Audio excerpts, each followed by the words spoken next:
Bon, dans cette vidéo, je vais vous parler de la naissance des chars d'assaut et surtout de la prophétie biblique qui avait annoncé l'avènement de tous ces blindés. De tout temps, l'homme avait cherché à pouvoir assaillir un ennemi tout en étant protégé de celui-ci. Avant l'invention du char d'assaut, de nombreuses techniques étaient déjà appliquées. Les Assyriens, par exemple, utilisaient déjà des protections mobiles pour leurs archers. Les Grecs avaient construit de grandes tours de siège, les hélépoles, et les Romains disposaient de boucliers appelés scutum, ce qui leur permettait de former une structure d'assaut pour être protégés des flèches ennemies. En Italie, Léonard de Vinci avait dessiné le plan d'un char, sorte de cône sur roue, doté de canons et dont le mouvement était assuré par la force humaine. C'est ce que vous voyez dans la vidéo là. C'est ça le fameux char conique inventé par Léonard de Vinci. En 1912, vous avez un inventeur civil australien et de Mol présentera au ministère de la Guerre britannique le projet d'un engin blindé à chenilles. Bien que le projet de cet ingénieur arrive au bon moment, il sera refusé. C'est ça qui est étrange.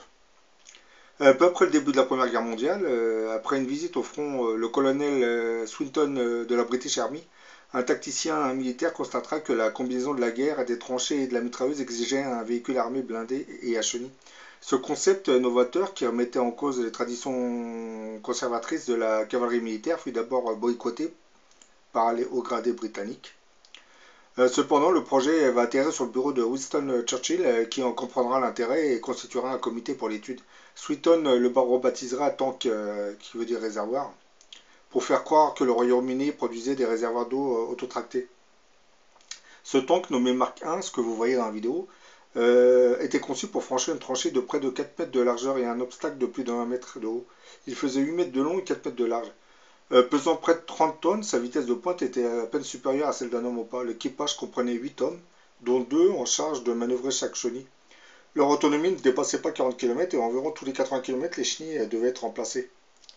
Son apparition lors de la bataille de la Somme en 1916 provoquera la surprise générale, mais n'apportera rien de décisif. Ses performances décevantes ne feront qu'accroître le mépris des officiers conservateurs. S'inspirant de l'idée britannique, les Français développeront le char Schneider CA11 et Saint-Chamond, qui n'était pas plus performant. C'est un peu ce que vous voyez là, le char Schneider. Renault développera l'idée d'un char au blindage plus léger. Pour augmenter sa mobilité, produira en juillet 1917 le FD-17, c'est ce que vous voyez là. Ce char marquera l'une des progressions les plus importantes dans l'évolution des chars d'assaut, car le véhicule était bien plus petit que les modèles préexistants et était aussi bien plus léger, seulement 6 tonnes. En dehors de son poids et de sa taille, l'évolution majeure apportée par le FT-17 était sans doute l'apparition d'une tourelle pivotante sur 360 degrés, équipée d'un canon de 37 mm qui, couplé à un véhicule léger, était maniable. Fit du FD-17, un véhicule redoutable qui fut le char le mieux conçu de toute la Première Guerre mondiale. Bien que le blindage était léger, il faisait néanmoins 22 mm d'épaisseur sur la face avant, ce qui le rendait quasiment invulnérable aux tirs directs de l'époque. A noter, le FT-17 était l'un des tout premiers chars à être équipé de la radio. De leur côté, les Allemands vont s'inspirer des premiers chars anglais et français pour concevoir à leur tour un char. C'est ce que vous voyez là. Le Sturmpanzerwagen A7V sera le premier et seul char d'assaut construit par l'armée allemande durant la Première Guerre mondiale. Sa mise en service très tardive s'expliquait par le fait qu'il devait fabriquer un modèle à partir des modèles anglais existants.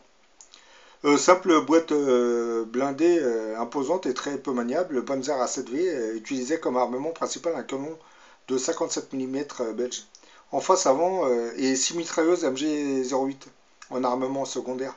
Il ne sera construit qu'en une vingtaine d'exemplaires avant l'armistice du 11 novembre 1918. L'un d'eux eut toutefois l'occasion de se mesurer à un char anglais, mais bon, il sera détruit. Après la Première Guerre mondiale, le concept